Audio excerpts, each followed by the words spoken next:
Shalom, shalom. First and foremost, I'd like to give all praises, glory, and honor to Yahweh, Ba'ashem, Yahweh Shai, Ba'ashem Rakakadash. Double honors to the apostles and elders of Great Millstone for teaching us His truth, and salutations to the sincere Akim and Aqua that may listen. May the blessing of election be over your house. My name is Brother Kwai. I'm back in here with another lesson. And today's lesson is a topic I came across earlier today, and it's about Prince Harry and the transatlantic slave trade. So just a little background. So Prince Harry, recently had released this. I think it's like an autobiography or a memoir, and it's essentially speaking about, I suppose, his experiences in the royal family, and essentially at some point he starts to air out some of the dirty laundry, and uncover the foreskin of some of the atrocities of this so-called royal family, right? Because these people are not royal, right? So anyways, what I'm going to do, I'm going to read through this article. I had just a short clip on, I think it's CBS, and bring in a couple scriptures and interject here and there, I know, where the Spirit may allow, and then bring in a few precepts. And Yahweh Ratazah, hopefully this would be an edifying lesson. So without further ado, let's jump right into it. So here you see, and the title on the screen is Why Britain's Royals Won't Apologize for Profiting Off Slavery, Why Prince Harry's Admission Matters, right? So, before I play the video, if any of you brothers and few sisters are not aware, there's been a lot of controversy back and forth within the past year, last year and year before, in regards to these royals, right? Prior to the Queen's passing, and when I think it was Prince William and his wife, when they went to travel to different Caribbean colonies, like the different tribes, as well as I think other Central American countries where Britain had those countries in subjection, right? So essentially, they were trying to, sort of make peace, so to speak, be diplomatic. So, they go there, they shake hands, they dance with the locals, they share a cocoa tea, things like that, right? They do all these little things, to seem like, they're good-natured people, but they're not people to be trusted, right? Because, we're aware of, the atrocities and the things that they've done to our people, right? As a matter of fact, let's and this is a huge problem with our people as well, because they don't know who they are, they don't know who the enemy is. Okay, so this is Ecclesiasticus 12:10, and it says, never trust thine enemy, for like as iron rusteth, so is his wickedness, right? So these are people are not to be trusted at all. Whether they come peaceably, and then they come in a very like a humble manner, they come very slithery, appearing to want your best interest, appearing to seem like they care, but their intent is to actually knife you Israelites in the back, right? I believe there's a scripture on that as well.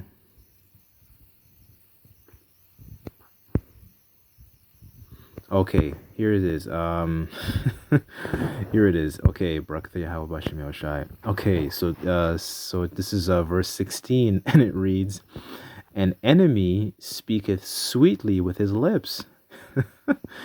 And yeah, that's the way that they would come across, because I've seen like the way the royals they do their so-called best, to interact with you Israelites, and they play soccer with the locals.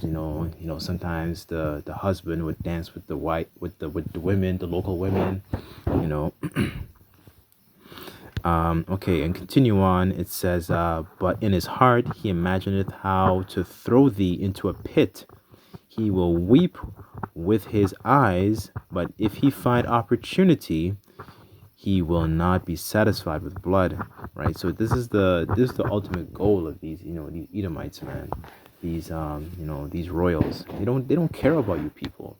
And our people are so like lost and gone out of their mind because they think that, first of all, they think that these people are actually royals, and secondly, they think that they actually want your best interest, and they don't, right? So anyways, so what I want to do, I want to play the video for you brothers and few sisters to hear. The publisher of Prince Harry's new memoir says it is selling at a record-setting pace, and record is the word. Listen to this numbers. Readers bought more than 1.4 million copies of Spare on the first day it was published last week. That's huge.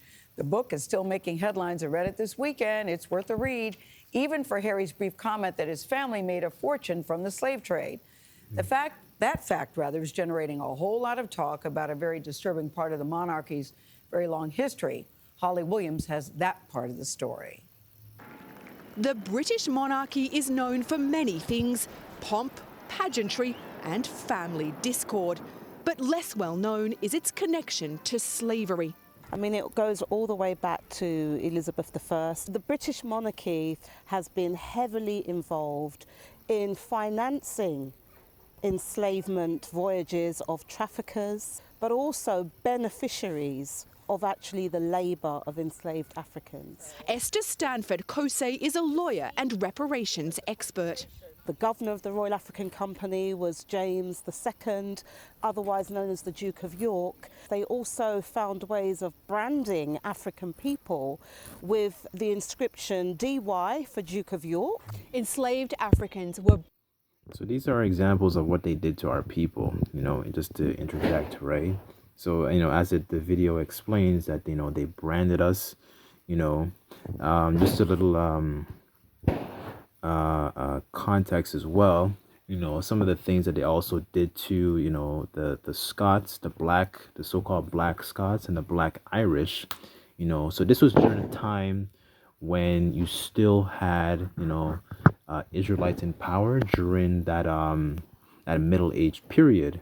Eventually we began to like fall, and that deadly wound was healed, right? And that is Esau and these so-called white people coming back into power, known as that Renaissance. Renaissance is a French word, it means rebirth, and it comes from the verb naître, meaning to be born, in French, right? So so yeah, just some of the things that they did, for example, they used to drown the babies, like they used to hold their head under the pond, under the water, right? And then the babies couldn't breathe. And another example of things they used to do is to make these so-called black women, they used to make them walk on hot coals. They used to impale the babies with a pitchfork, and it was just a lot of atrocities that these people did, man. And it's really, really horrible. And all this information is coming out now, like more and more, because now you start to see there's becoming more of a discredit for their so-called status because of so much information is coming out, right? Let's get a script real quick. I don't know if I had this one on the list. Okay, so this is Luke 8 verse 17, and Yahushua said, "For nothing is secret that shall not be made manifest, neither anything hid shall not be known and come abroad," right? So as time progresses, there's becoming more and more information that is being revealed to us, so we understand that our people had suffered these things, and then these so-called royals that are in this high positions of power, and then a lot of our people actually are fawning over that they're not as so-called squeaky clean as they appear to be, right? They have a very disturbing past. Let's continue. Branded with the initials of a member of the royal family. That's correct. That's correct. Members of the British royal family have expressed their sadness about links to slavery, but have never Said in Barbados. apologised. That the appalling atrocity of slavery You know what's crazy? Like, they always talk about the apology portion, but I want to be honest. Like, you Israelites need to stop looking for an apology, man. Because an apology is not going to do anything. It's just a polite way for them to actually get off scot-free, and get away with this. But you know what? The scriptures say there is a recompense that needs to be paid, right? Because, you people are not going to go unpunished. Let's get that.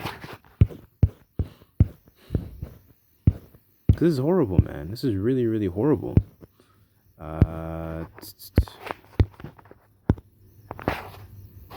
Okay, so this is 2 Thessalonians 1 verse 6, and it reads, "Seeing it is a righteous thing with the Most High, Yahweh, Bashem Yahweh Shai, to recompense tribulation to them that trouble you," right? So, the Most High is all about balance and,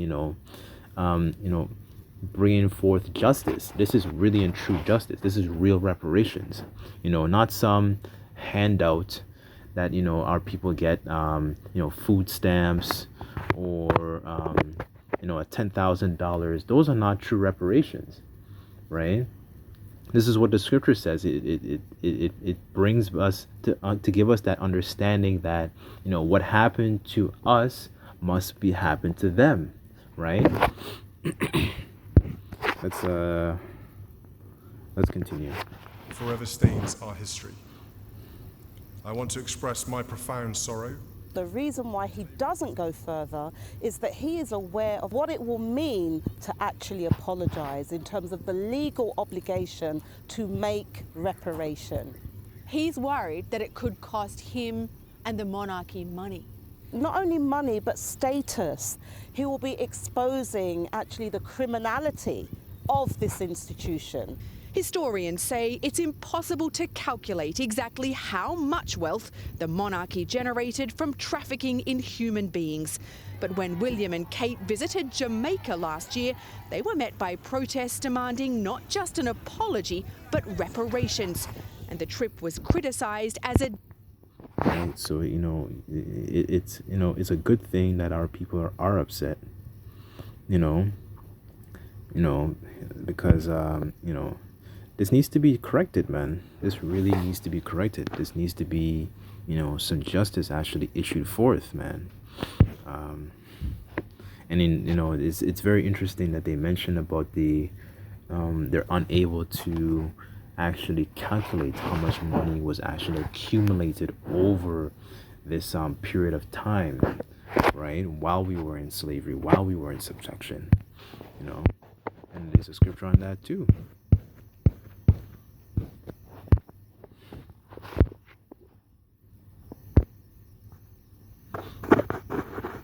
Okay, so this is Ecclesiasticus 10 verse 8.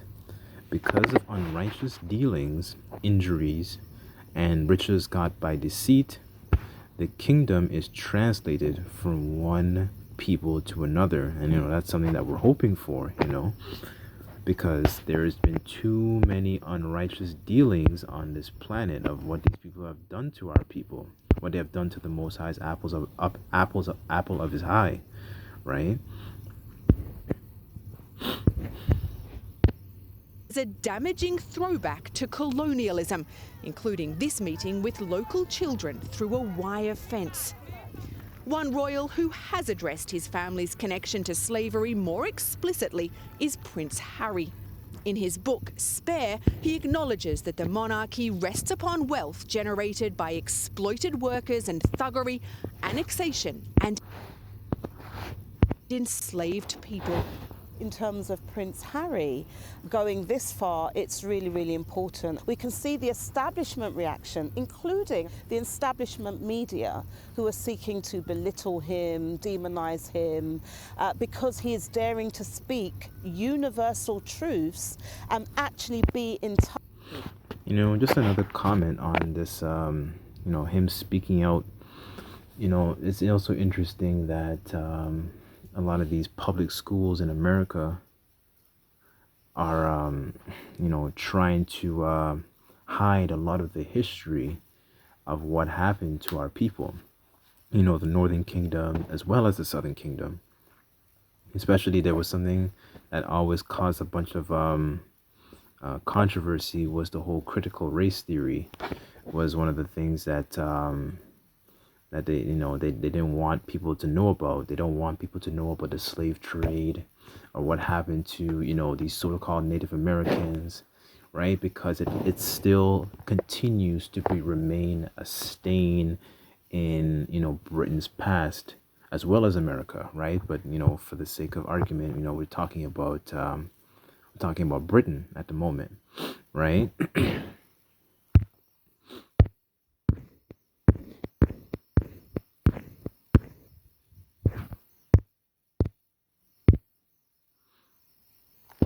Okay, so this is Habakkuk 2, verse 16. Thou art filled with shame for glory. Drink thou also, and let that foreskin be uncovered. Right, so that foreskin is a spiritual foreskin. It's essentially it's pulling back the veil and pulling up the rug, and you see the filth that is underneath, and all that filth represents all their different atrocities. The transatlantic slave trade. Cutting off the hands of Israelites. That happened during the King Leopold of Belgium. He used to cut the hands of Israelites. Drowning the Black Scots, their babies. Oliver Cromwell. Everything I say, you can look this up. Oliver Cromwell exiling a lot of our Israelites to the different islands, Barbados and Jamaica, and so on and so forth, man. Like the wickedness, is, and the atrocities, I should say, it far surpasses the heavens, right? Touch with the conscience of humanity. We reached out to the palace this morning for comment. They had nothing to say on the topic of reparations, but pointed out that Prince William has referred to slavery as, quote, abhorrent, saying it should never have happened. Nate.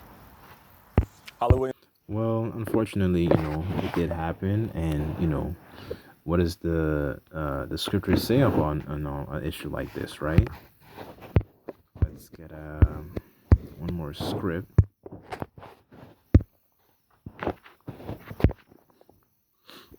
Okay, this is Isaiah 14, verse 21, and it says, "Prepare slaughter for his children for the iniquity of their fathers. They that do not rise, nor possess the land, nor fill the face of the world with cities."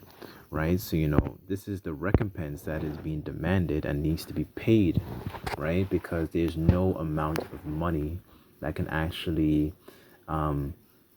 absolve these people from their crimes, from these atrocities, unfortunately. So this is the recompense that needs to be paid. Right? This is the true justice according to, the scriptures, right? So anyways, hopefully this video was edifying. What I could do, I didn't go through the article, but what I can do is leave a link to of the video in a description. Your brothers and few sisters can check it out. There's always more information coming out, more secrets being uncovered and so on and so forth. But like I said, hopefully this video was edifying, and I just like to give all praises, glory, and honor to Yahweh, Ba'ashem Yahushai, Ba'ashem Rakakadash. Double honors to the apostles and elders and great millstone for teaching us his truth.